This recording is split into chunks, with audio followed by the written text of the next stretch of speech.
ते बोलत होते. मग मला राहवलं नाही, म्हटलं तर यांना सत्य परिस्थिती सांगायला पाहिजे. आणि मी जे काही त्यांना सांगितलं, पाकिस्तानची फाळणी आणि त्यानंतर मी जे मगाशी म्हणालो 389 उरलेले 299. आता मी इथे येतोय. म्हटलं साहेब, कराचीमध्ये काय घडलं आणि कराचीमध्ये घडल्यानंतर यातले बरेचसे खासदार पाकिस्तानात गेले, 28 खासदार भारतात राहिले आणि म्हणून 299. आता 389 होते खासदार. आणि मग त्यांना सांगितली परिस्थिती की तुम्ही जे म्हणताय ती इलेक्शन वेगळी होती. तोपर्यंत पुलाखालून बरंच पाणी गेलं होतं आणि नेहरू आणि डॉक्टर प्रसादांना वाटलं होतं की बाबासाहेब आंबेडकर संविधान सभेत नसतील तर संविधान या देशामध्ये निर्माण होणार नाही. आणि म्हणून मग त्यांनी बाळासाहेब केरांना पत्र लिहिलं आणि सांगितलं की बाबा रे, आता तो मतदारसंघ जो होता पश्चिम बंगाल मधला तो पाकिस्तानात गेलाय. बाबासाहेब आंबेडकर संविधान सभेचे प्रतिनिधी नाहीयेत, पण ते आम्हाला हवेत. त्यांना मुंबईतून जिंकून द्या. आणि मग बाळासाहेब केरांनी बाबासाहेब आंबेडकरांना पुन्हा जिंकून दिलं आणि बाबासाहेब आंबेडकर तिथे गेले. मुद्दा असा आहे की अनेकांना वाटतं की अनेक जण होते, कारण लिहिलंय की सगळे लोक होते संविधान लिहिताना. अरे होते ना. एवढी मोठी शोकांतिका या पद्धतीने भाषा वापरतायत. ज्या माणसाचं कर्तृत्व, ज्या महामानवाचं कर्तृत्व नाकारण्याचं काम. बरं, त्या महामानवाने काय केलं? मी ज्या जातीमध्ये जन्मलो, मी ज्या धर्माला मानतो, बौद्ध धर्माला, आणि महाजातीमध्ये जन्मलो तर मी यांना अधिकार देईल असं आहे का? असं नाही ना बाबा. संविधान सभेत असं नाहीये. या देशातल्या प्रत्येक नागरिकाला तो अधिकार आहे जो त्यांच्या जातीच्या माणसाला होता किंवा आहे. या देशातल्या प्रत्येक मुलाला शिक्षणाचा अधिकार आहे जो आंबेडकरवादी मुलाला आहे. भेदभाव कुठलाही केला नाही संविधान लिहिताना. आता संविधान जर त्यांनी लिहिलं नाही तर मग कुणी लिहिलं ही नावं तरी आणा. कोण लोक होते हा इतिहासाच्या तपशिलात मी जात नाही, परंतु अतिशय महत्वाचं उदाहरण देतो आणि वेळ होत असेल तर मला सांगा, अजून थोडं पुढे घेऊन जातो. बाबासाहेब आंबेडकर संविधान सभेचं जे लिहित होते, संविधान लिहित होते संविधान सभेत असताना, आणि दिल्लीमध्ये त्यांचा फार चांगला बंगला होता दिल्लीमध्ये, आणि त्या बंगल्यामध्ये ते बसून लिहायचे. एके दिवशी त्यांच्या सोबत देवीदास चौधरी होते. त्यांचे जे काही वंशज आता आहेत शांती स्वरूप बौद्ध, ते फार वेगळ्या पद्धतीने सांगतात. आणि ते संविधान लिहित असताना अचानक त्या बंगल्यात तेही होते. ते रात्री उशिरा उठले आणि त्यांनी बघितलं की बाबासाहेब आंबेडकरांच्या घराच्या जिथे ते असतात, लिहायला बसतात, झोपतात, त्या बेडरूम मधल्या सगळ्या लाईट्स चालू आहेत. बाबासाहेब आंबेडकर आज काय करतायत हे बघण्यासाठी देवीदास चौधरी आतमध्ये गेले. पण सर्व खिडक्या, सर्व दरवाजे बंद होते. पण एक कुठेतरी पडदा होता. त्या पडद्याच्या आतून त्यांनी बघितलं तर तिथे दिसलं बाबासाहेब आंबेडकर खुर्चीत आहेत. मगाशी उल्लेख केला की 4 मुलं त्यांची गेली हो. बाबासाहेब आंबेडकर त्या खुर्चीवर बसून संविधान लिहित आहेत. बरं, संविधान कसं लिहित आहेत? एक पाय जो आहे त्यांचा तो पंख्याला बांधला होता. पंखा चालू नव्हता, पंखा बंद होता, पण एक पाय पंख्याला असा वर बांधून असं झोपून बाबासाहेब आंबेडकर काहीतरी लिहित होते. हा प्रश्न पडला. रात्रभर यांनी विचार केला की असं काय लिहित असतील बाबासाहेब आंबेडकर. एक पाय वर करून लिहित आहेत, झोप नाही यांना. सकाळी उठल्याबरोबर त्यांनी नानकचंद्र रत्तूला विचारलं की बाबा रे, तू बाबासाहेबांना हा प्रश्न विचार, मला भीती वाटते त्यांना विचारण्याची. नानकचंद्र रत्तूने सांगितलं, तो त्यांचा सेवक होता, की मी हे त्यांना विचारू शकत नाही, हा प्रश्न तुम्हीच त्यांना विचारा. आणि बाबासाहेब आंबेडकरांजवळ देवीदास चौधरी घाबरत गेले आणि त्यांना प्रश्न विचारला की तुम्ही असं रात्रभर जागताय आणि या पद्धतीने पंख्याला तुम्ही बांधून काय करत होते? बाबासाहेब आंबेडकर म्हणतात की माझ्या गुडघ्यात आणि माझ्या पायात प्रचंड वेदना आहेत. प्रचंड वेदना आहेत, कारण माझ्या शरीरात डायबिटीस सगळीकडे पसरलेला आहे. हाय डायबिटीस आहे मला, परंतु वेळेच्या आत लिहायचं आहे ना संविधान, लक्षात ठेवा मित्रांनो. आणि म्हणून जर पाय वर बांधला तर ब्लड प्रेशरचं डाऊनवर्ड होतं आणि डाऊनवर्ड झाल्यामुळे मला कुठेतरी रिलीफ मिळतं आणि मग मी लिहू शकतो. भावांनो आणि बहिणींनो, या पद्धतीने जगातल्या कोणत्याही संविधानकर्त्याने संविधान लिहिलेलं नाही. आणि तरी सुद्धा या देशातले ऐसान फरोमश लोक म्हणतात की बाबासाहेब आंबेडकरांनी संविधान नाही लिहिलं. अरे सांगा तरी कोणी लिहिलंय? जे काही 7 लोक होते त्यांचंही काय झालं हेही तुम्हाला माहिती आहे. मसुदा समितीमध्ये 7 लोक होते, त्यांची नावं घेत नाही मी या ठिकाणी. त्यांचं काय झालं हे तुम्हाला चांगलं माहित होतं.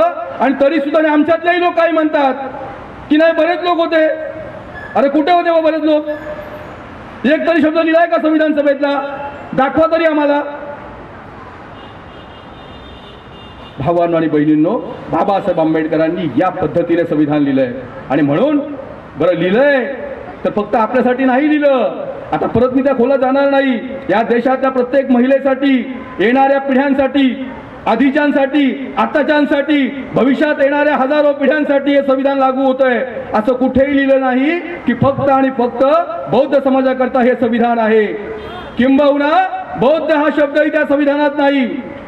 असं मागाशी यांनी सांगितलं शेलारजींनी की गॉडला अनुसरून नाही घेतलं. ते त्यामुळेच होतं कारण देशामध्ये 12 धर्म होते आणि 12 धर्माच्या 12 उपासना होत्या. मग जर का आपण एकाला घेतलं असतं तर 11 धर्मांना मानणारे लोक नाराज झाले असते. बोली भाषा मी सांगत नाही किती होत्या, जाती किती होत्या मी सांगत नाही, परंतु 12 धर्म होते. आणि हा सगळा विचार करून त्या पद्धतीने संविधानामध्ये कोणत्याही धर्माला, कोणत्याही पद्धतीने, कोणत्याही जातीला उच्च स्थान दिलेलं नाही. सर्वांना समानता प्राप्त केलेली आहे. आणि आता मी त्या मुद्द्यावर येतो. अतिशय महत्वाचा मुद्दा. या देशामध्ये 2 मुद्दे पुढे गाजणारे लक्षात ठेवा मित्रांनो. ज्या हेडगेवारांच्या नंतर ज्या गोळवळकरांनी सांगितलं आणि ज्या गोळवळकरांनी सांगितलं बंच ऑफ थॉट मध्ये ते मुद्दे पुढच्या काळात गाजणार आहेत. परंतु त्याचा प्रतिवाद करणं आमच्याकडे असलं पाहिजे. इथल्या ओबीसी बांधवाकडे गेलं पाहिजे, इथल्या मराठा बांधवाकडे गेलं पाहिजे, इथल्या आदिवासी बांधवाकडे गेलं पाहिजे, इथल्या मुस्लिम बांधवाकडे गेलं पाहिजे, इथल्या ब्राह्मण बांधवाकडे गेलं पाहिजे, इथल्या पारसी बांधवाकडे गेलं पाहिजे, इथल्या असणाऱ्या ज्यू बांधवाकडे गेलं पाहिजे. जो जो या देशामध्ये राहतो, इथे असणारा ब्रिटिश असेल, अमेरिकन असेल, त्याच्याकडे सुद्धा गेलं पाहिजे आणि सांगितलं पाहिजे की बाबा रे हे संविधान कसं आलं. कारण लोक गुमराह झालेले आहेत. त्यांची स्टाईल आहे लोकांना गडबडून टाकायचं, दिशाहीन करायचं आणि आपलं इच्छित साध्य करायचं. ते काय म्हणतात बघा, सगळ्या आर्टिकल्स मध्ये बघा, त्यांच्या भाषणामध्ये बघा, गोळवळकरांनी सांगितलेलं म्हणतायत की हे संविधान 1935च्या कायद्यावर आधारित आहे. ते असंही म्हणतात की हे संविधान अमेरिकेतून थोडं घेतलं, जपानमधून थोडं घेतलं. बघा काही संबंध नाही. जपानमधून थोडं घेतलं, फ्रेंचमधून थोडं घेतलं, ते असंही म्हणतात. पण आपण एका मुद्द्याचा प्रतिवाद करूया. बाकी मी तुम्हाला सांगेल. अरे बाबांनो, ज्या अमेरिकेच्या संविधानामध्ये 7च कलम आहेत. काय शोकांतिका आहे की तुला किती वैचारिक भ्रष्टाचार. आणि त्या 7 कलमातून आमची 395 कलम कशी काय होतील? काय घेतलं आम्ही अमेरिकेकडून? हा विचार तरी केला पाहिजे ना की डोकी तुम्ही गहाण ठेवली आहेत, की तुमचे मेंदू सडलेले आहेत. ते हे प्रतिवाद करतायत, ते हे वाद करतायत. आपण हा प्रतिवाद केला पाहिजे. काय केला पाहिजे तर लक्षात ठेवा, फार महत्वाचं सांगतोय. कान देऊन ऐका. तुम्हाला उद्या कोण बोललं की 1935च्या आधारे घेतलेलं आहे, त्याला विचारायचं कुठे लिहिलंय सांग बाबा, काय लिहिलंय सांग, कशामध्ये लिहिलंय सांग, गॅझेटमध्ये आहे का सरकारच्या? तर तुम्हाला सरकारी बुकांमध्ये, गॅझेटमध्ये हे दिसेल जे मी सांगतोय. 1936चा काळ होता. 1936चा काळ होता. एप्रिलचा महिना होता. आणि लखनौमध्ये काँग्रेसचं अधिवेशन भरलं होतं. आणि तिथे पंडित जवाहरलाल नेहरू होते, प्रमुख होते. त्यांनी सांगितलं, 2 गोष्टी सांगितल्या. त्यांनी प्रस्ताव पारित केला. एक 36 आणि 35. बघा 35ला आला, 36ला डायरेक्ट काँग्रेसने ऍक्शन घेतली. काय घेतली? त्यांनी सांगितलं की 1935चा कायदा हा आम्हाला मान्य नाही. काय सांगतात? हे माझ्या खिशातलं मी सांगत नाही, मी काहीतरी स्टोरी करून सांगत नाही. काही लोकांना असते फेकाफेकीची आवड, काही लोकांना असते काहीतरी कथा रचण्याची आवड. तशी बाबा आपली नाही. जे लिखित आहे, जे डॉक्युमेंटेशन आहे ते मी या ठिकाणी मांडतोय. आणि मग त्यांनी सांगितलं की हा जो कायदा 1935चा हा भारतीय जनतेच्या इच्छेविरुद्धचा कायदा आहे, त्यामुळे हा कायदा आम्हाला मान्य नाही. आणि दुसरं, संपूर्ण संविधान सभेची अधिकृत घोषणा करा. हे दोन प्रस्ताव 1936ला मान्य करतात.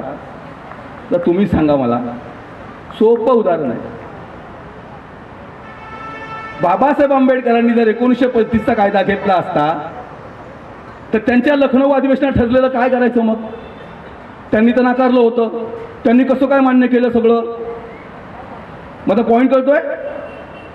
त्यांनी कसं काय मान्य केलं? काँग्रेसने 1935चा कायदा मान्य केलाच कसा, जो त्यांनी त्यांच्या अधिवेशनामध्ये नाकारला?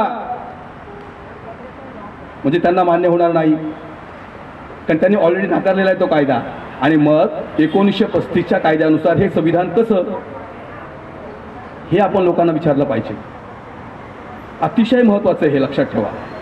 जे नाकारलं ते स्वीकारू शकत नाहीत आणि बाबासाहेब आंबेडकर ते मांडतील, हे ते कसं मान्य करतील? कारण संविधान सभेमध्ये बाबासाहेब आंबेडकर एकाकी लढत होते, वन मॅन योद्धा होते. लक्षात ठेवा, 299 मध्ये 298 आणि एकाकी लढत होते. कारण जसं मगाशी सांगितलं की सगळ्या प्रश्नांची उत्तरं, 7,000 प्रश्न, मग 5,000 आणि मग 2,000, पुढचे आकडे मी सांगत नाही, ह्या सगळ्या प्रश्नांची उत्तरं ही सगळी काही लोकांमधून आली. 6 ते 8 महिने हे पब्लिक गॅझेटमध्ये होतं, गव्हर्नमेंट गॅझेटमध्ये होतं. ते लोकांना सूचना करण्यासाठी होतं हे संविधान. लोकांच्या सूचना आल्या, संविधान सभेतल्या सूचना आल्या, सगळीकडच्या सूचना आल्या, त्याच्या उपसूचना झाल्या आणि त्यानंतर ते सगळं काढून काढून काढून काढून 395 कलम, 8 परिशिष्ट आणि 22 भाग हे संविधान. आज 400च्या पुढे कलम, 25च्या पुढे पाठ आणि 12च्या पुढे परिशिष्ट. आता मी त्या मुद्द्याकडे येतो की जो दुसरा मुद्दा ते गोंधळत आहेत. दुसरा मुद्दा फार महत्वाचा आहे. भावांनो आणि बहिणींनो, मी लवकर संपवणार आहे आता, कारण वेळ, तुम्हाला गाणी ऐकायची आहेत, ती सुद्धा महत्वाची आहेत, चळवळीची गाणी आहेत. दुसरा मुद्दा असा आहे, पण फार महत्त्वाचं सांगतोय, की ते असं म्हणतात की संविधान जुनं झालेलं आहे. संविधान आता फार जुनं झालंय, ते आत्ताच्या काळाला लागू नाहीये. आमच्या देशातले काही नेते ज्या अमेरिकेची चाकरी करतात ना, चाकरी, लक्षात घ्या, ज्या अमेरिकेची चाकरी करतात, ज्या अमेरिकेकडे भिका मागतात काही लोक, त्यांना मला सांगावंसं वाटतं की अमेरिकेचं संविधान जगातलं पहिलं संविधान आहे. 1787 मधलं संविधान आहे. लक्षात घ्या, पहिलं संविधान अमेरिकेमधलं आहे. त्या अमेरिकेतल्या संविधान सभेने कधी हे संविधान जुनं झालंय म्हणून काढावं, किंवा तिथे लोकही असं बोलत नाहीत. मग आपलं संविधान तर नंतरच आहे. एवढं संविधान जुनं असताना सुद्धा आज अमेरिका सुपर पॉवर आहे की हो? आहे की नाही सुपर पॉवर अमेरिका? संविधान जुनं आहे पण अमेरिका सुपर पॉवर आहे. त्यांना का नाही वाटत की आमचं संविधान बदलून टाकावं? त्यांना असं का नाही वाटत? त्यांना माहिती आहे आम्हाला काय करायचं आहे, आमच्या संविधानामध्ये काय आहे. पण या ठिकाणी बसलेल्या अशा करोडो लोकांना देशातल्या हे माहिती नाही की आमच्या संविधानामध्ये काय आहे, आणि म्हणून त्यांच्या प्रचाराला आम्ही बळी पडतो की संविधान जुनं झालेलं आहे. भावांनो आणि बहिणींनो, हे संविधान एक सूर्य आहे. ब्रह्मांडामध्ये सूर्यमालिकेमध्ये एक सूर्य असा असतो ना, तो सर्वांना प्रकाश देतो. भारताचं संविधान जगाला प्रकाशमान करणार आहे, आणि म्हणून आफ्रिकेच्या नेल्सन मंडेला काय म्हणतात ते बघावं लागेल. नेपाळमध्ये संविधान बदली करताना काय झालं ते बघावं लागेल. आणि एक लक्षात ठेवा, जर अमेरिकेचं संविधान बदलायची गरज नाही, एवढं जुनं असतानाही, तर मग 75 वर्षामध्ये आमचं संविधान बदलायचं कशा करता? याच्यामधलं षडयंत्र आपण समजून घेतलं पाहिजे. जोपर्यंत हे षडयंत्र आपण समजून घेत नाही आणि याचा प्रतिवाद करत नाही, तुम्ही सांगायचं की अमेरिकेतलं जुनं आहे, तरी सुद्धा अमेरिका सुपर पॉवर आहे, पण आमचं तर नवीन आहे 75 वर्षापूर्वीचं, मग आम्हाला काय प्रॉब्लेम आहे? प्रॉब्लेम काहीच नाही. हे संविधान तुम्हाला अधिकार देतं, या देशातल्या सर्व नागरिकांना जगण्याचा अधिकार देतं, मूलभूत अधिकार देतं, सगळे अधिकार देतं. ते यांना नको आहे. प्रस्थापितांच्या मुठभरांच्या हातामध्ये सत्ता पाहिजे, बाकी सगळे गुलाम झाले पाहिजेत, ही यांची भूमिका आहे. आणि त्या गुलामीच्या दिशेने वाटचाल सुरू झालेली आहे. असं मागाशी म्हणालो, की कोणत्याही देशाचा नागरिक असेल त्याला आम्हाला हे सांगितलं पाहिजे. याचं कारण आहे कलम 14 आणि कलम 21 हे फक्त आणि फक्त भारतीयांसाठी नाही, तर या देशामध्ये जगातला कोणताही नागरिक येऊन राहिला तर त्याच्या मूलभूत हक्कांना, त्याच्या सर्व अधिकारांना संरक्षित करणारं हे कलम आहेत. 14 असो, 15 असो, 21 कलम असो, हे लक्षात ठेवा. म्हणजे अमेरिकेतला माणूस आला त्याला जो काही संरक्षण आहे ते तुम्हा आम्हाला आहे, ते पण त्यालाच आहे. इतकं मोठं मानवतावादी संविधान, मानवता मानणारं हे संविधान, आणि तुम्ही सांगताय की हे संविधान बदललं पाहिजे. भावांनो आणि बहिणींनो, या चर्चेला सुरुवात झालेली आहे. ही चर्चा सुरू होताना आम्ही सुद्धा कमी पडता कामा नये. मग मी त्या माझ्या मुस्लिम बांधवाला म्हणालो, बाबा रे तुम्हारे इलाके में लगाओ ना संविधान का प्रोग्राम. नहीं लगता है. 28 आणि 29 कलम त्यांच्यासाठी आहेत ना, 29 आणि 30 नाही लागत कार्यक्रम. ओबीसी वस्त्यांमध्ये आरक्षण नावाने बोंबा मारतायत. मारा बोंबा. आरक्षण दिलं पीपी सिंगांनी, मंडळाला एक पास केला. किती कार्यक्रम लागले. माझा मराठा बांधव आज बोंबा मारतोय. मराठा बांधवांना आरक्षण मिळालं पाहिजे. पण मग संविधानाचं काय करायचं. आपण सगळे लोक यांच्या सहित आपण फुकटे आहोत. आपल्याला फुकटात मिळालंय संविधान. संविधान आपल्याला फुकटात मिळालंय. लक्षात ठेवा. स्वातंत्र्याच्या आंदोलनामध्ये ज्या ज्या महामानवांनी आपल्या प्राणाची आहुती दिली, त्यांच्या संग्रामातून, त्यांच्या विचारातून, त्यांच्या शहीद रक्तातून हे संविधान तयार झालंय. पण आपल्याला इझी मिळालंय, त्यामुळे आपल्याला त्याची काही किंमत नाही. सर्वांना आरक्षण पाहिजे, पण ते संविधान टिकलं पाहिजे. यासाठी तुम्ही काय करणार आहात. तर यासाठी ते काही करणार नाहीत. त्यामुळे भावांनो आणि बहिणींनो, आपली जबाबदारी आहे, संविधान प्रेमींची जबाबदारी आहे की प्रत्येक घटकापर्यंत आपण जायचं, आदिवासीपर्यंत जायचं. आज लक्षात ठेवा, देशातली म्हणजे तुम्ही बघितलं असेल गडचिरोलीमध्ये काय झालं. गडचिरोलीमध्ये सगळं खनिज मॅंगनीज पळवून नेत आहेत सत्ताधारी लोक. त्यांना तिकडचं खनिज पाहिजे, त्यांना तिकडचा कोळसा पाहिजे, सगळं पाहिजे, पण तो आदिवासी त्यांना नको आहे. त्यामुळे परवा वर्षभर चाललेलं आंदोलन तिथे मोडण्यात आलं. मणिपूरमध्ये पण हीच अवस्था आहे. कुठल्याही जातीचं भांडण नाही. आणि बाबासाहेब आंबेडकरांनी संविधानात लिहिलंय, तुमच्या एक्झिबिशनमध्ये सुद्धा आहे, की या देशातल्या संपत्तीचा, नद्या असतील, सरोवर असतील, जे जे काय असेल, दगड असतील, काही असेल, पर्यावरणामध्ये सगळं आलं की हो, ते टिकवलं पाहिजे ना. ते टिकवत नाही. आणि पर्यावरण टिकत नाही. या देशातल्या सगळ्या गोष्टी टिकवल्या जात नाहीत. आणि म्हणून गेल्या महिन्यामध्ये तुम्ही पाहिलं असेल किंवा गेल्या आठवड्यामध्ये आपण ज्या पद्धतीने धुराला आणि धुळीला सामोरे गेलो, मग आपण आजारी पडलो, खोकला आला, घसा दुखायला लागला, ताप आली. हे का झालं. पर्यावरणाचा ऱ्हास. मुंबई असेल, देश असेल, या देशामध्ये पर्यावरणाचा ऱ्हास होतोय. संविधान सांगतं पर्यावरणाची जपणूक करा. त्यामुळे तुम्ही रोगी होणार नाही. तुमच्या आरोग्याला कुठल्याही पद्धतीचं हानिकारक वातावरण तयार होणार नाही. हे संविधान सांगतंय ना. म्हणजे संविधान काय काय सांगतंय हे लक्षात घ्यावं लागेल मित्रांनो. आणि त्या पद्धतीने आपल्याला वाटचाल करावी लागेल. अन्यथा येणारा काळ फार भयानक आहे. नाहीतर येणारा काळ प्रचंड भयानक आहे आणि पेटून उठावं लागेल. पेटून उठावं लागेल. जसं मागाशी म्हणालो की सूर्य आहे तो ब्रह्मांडात फिरतोय, तसं हे संविधान आहे. या देशाला नाही तर जगालाही दिशादर्शनाचं काम करत आहे असं संविधान. आणि स्पष्टपणे सांगायचं की हे संविधान बाबासाहेबांनीच दिलंय. कुणाच्याही बापाला घाबरायची गरज नाही. जर तुम्ही संविधान सभेतल्या चर्चा पाहिल्या, जर तुम्ही संविधान सभेतलं कामकाज पाहिलं, तर तुमच्या लक्षात येईल बाबासाहेबांचे विरोधक कोण होते, त्रास देणारे कोण होते. तरी सुद्धा ज्ञानाच्या बळावर सर्वांना गर्भगळीत करून बाबासाहेब आंबेडकरांनी विजय प्राप्त केला.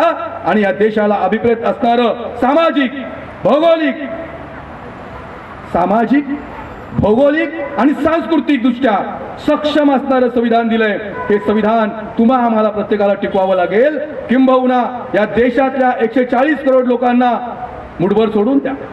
आणि या देशाच्या बाहेर असणाऱ्या अँग्लो इंडियन्स किंवा इतर लोकांना हे संविधान टिकवावं लागेल. आता मी अँग्लो इंडियन म्हणून थांबतो, कारण तुम्हाला माहिती नसेल अँग्लो इंडियन कोण असेल. मुद्दा असा आहे की संविधान सभेत काय आहे, संविधानात काय हेच माहिती नसतं आम्हाला. मग तुम्ही त्या RSSच्या, बीजेपीच्या पिळावळीचा प्रतिवाद कसा करणार, त्यांच्याशी वैचारिक तुम्ही कसं भांडणार, हे तुमच्याकडे असलं पाहिजे. हेच नसतं.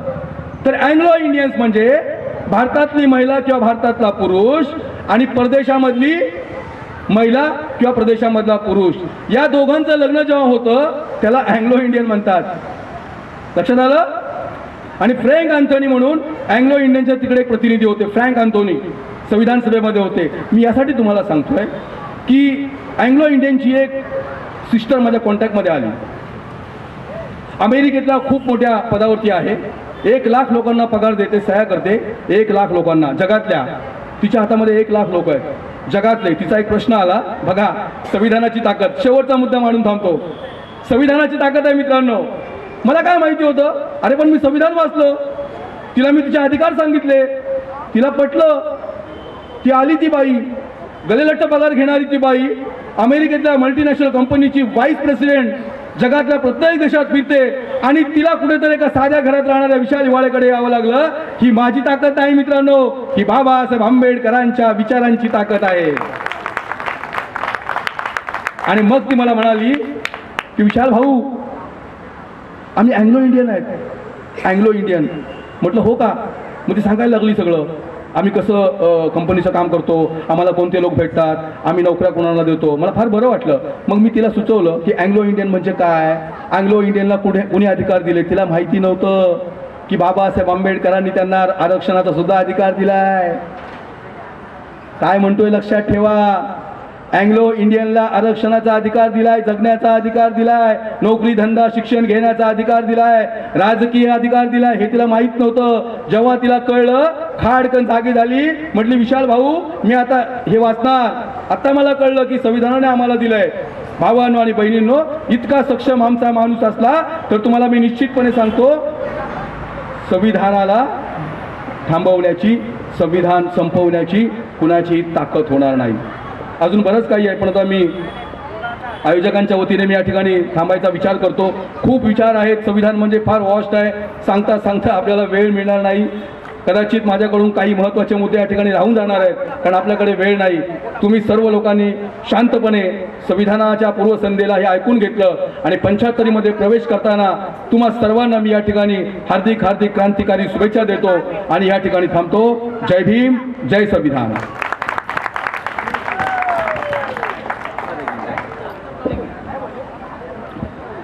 या ठिकाणी खूप असं मोलाचं मार्गदर्शन विशाल हिवाळे साहेबांनी केलेलं आहे. मला बऱ्याच लोकांचा प्रतिसाद असा दिसला, बोर झाले, उठून गेले, वेळ नाही आहे असा दिसला. परंतु खरं म्हणजे विशाल साहेबांनी जे या ठिकाणी मांडलेलं आहे ही सत्य परिस्थिती आहे. ही ऐकण्याची पण क्षमता जर आमच्यात नसेल तर आपण कशाला संविधान दिवस साजरा करत आहोत.